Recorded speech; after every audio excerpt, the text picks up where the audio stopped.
Jon Jones, the calculated vanish.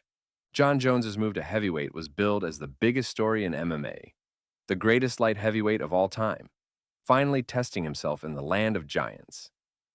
But when Tom Aspinall emerged, Jones wanted nothing to do with him. He locked in on Stipe Miocic and dismissed Aspinall entirely, even after Tom claimed the interim title. Not worth it, he said. And that wasn't just a business decision. It was survival strategy. Aspinall represented the exact type of challenge Jones didn't need late in his career. Younger, faster, technical, and carrying knockout power with a dangerous submission game. Against Aspinall, Jones risked losing not just a fight, but the aura he'd built over more than a decade. Against Stipe, he risked far less. Fans saw it clearly. Jon Jones wasn't ducking the heavyweight division. He was ducking the one man who could expose him.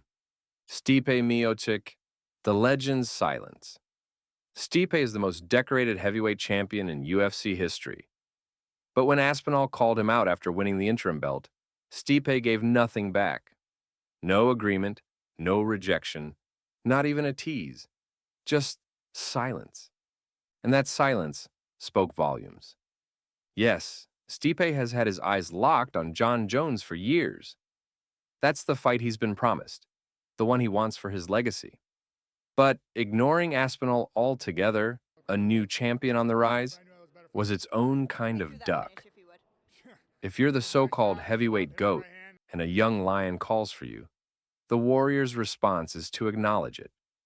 Stipe's silence was safer, and safety isn't what fans expect from the greatest of all time. Curtis Blades, the false start. Curtis Blades has long been the wrestler who separates contenders from pretenders. Beating him means you're real. Losing means you're not. When he fought Aspinall in London, fans expected fireworks. Instead, the fight ended in disaster. Aspinall's knee blew out 15 seconds in.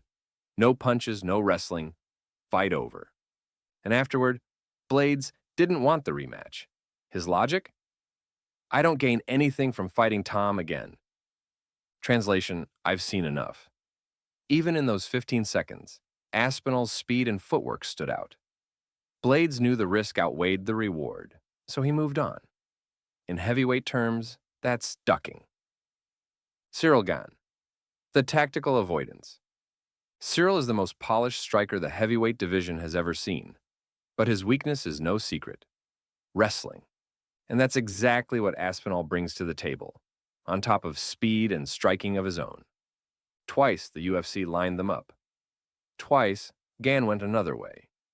He fought Tuivasa in Paris, then Spivak instead. Both fights had market appeal. Neither fight was the real test. Aspinall was the obvious opponent.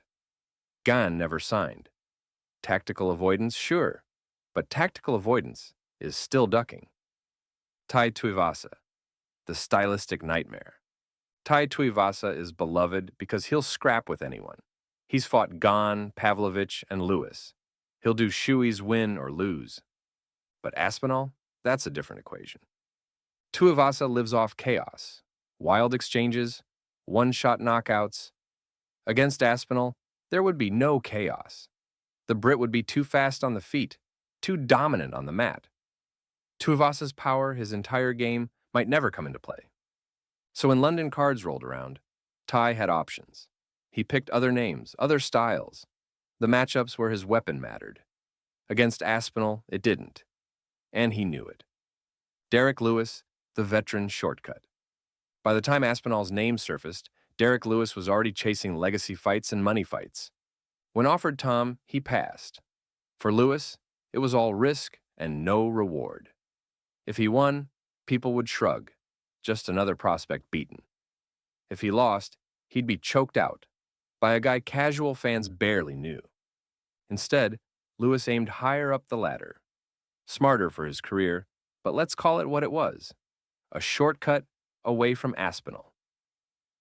Alexander Volkov, the London lesson.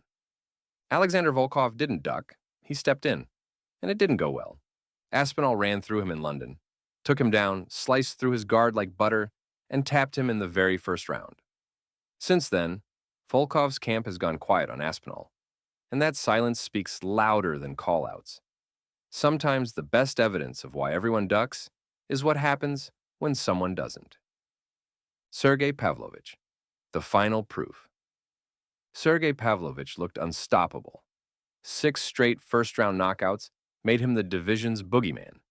Fans begged for Aspinall versus Pavlovich, the fight to decide who was truly the most dangerous man alive. But Pavlovich's camp steered away every time. Not the right timing. Doesn't make sense. They were waiting for a title shot. And when the UFC finally forced the matchup, 69 seconds. That's all Aspinall needed to crush the hype train. In hindsight, Pavlovich's avoidance made sense. It wasn't fear. It was survival instinct. Because once it happened, the truth was undeniable. Aspinall wasn't just hype. He was the guy no one wanted to fight. The pattern. No one can ignore. One fighter avoiding someone can be chalked up to bad timing. 2 is coincidence. But when nearly half the division has reasons not to fight Tom Aspinall, that's a pattern. Look at the names. Jon Jones and Stipe Miocic, legends of the sport. Curtis Blades and Cyril Gann, perennial contenders. Tuivasa, Lewis, Volkov, Pavlovich, all veterans or rising threats. They've all either sidestepped him, stayed silent, or outright refused. And the common thread isn't politics or matchmaking quirks. It's Tom Aspinall himself. He's the heavyweight nightmare. Too fast for the giants, too technical for the strikers, too slick for the grapplers. When you really think about it, ducking in MMA doesn't always look like someone running away.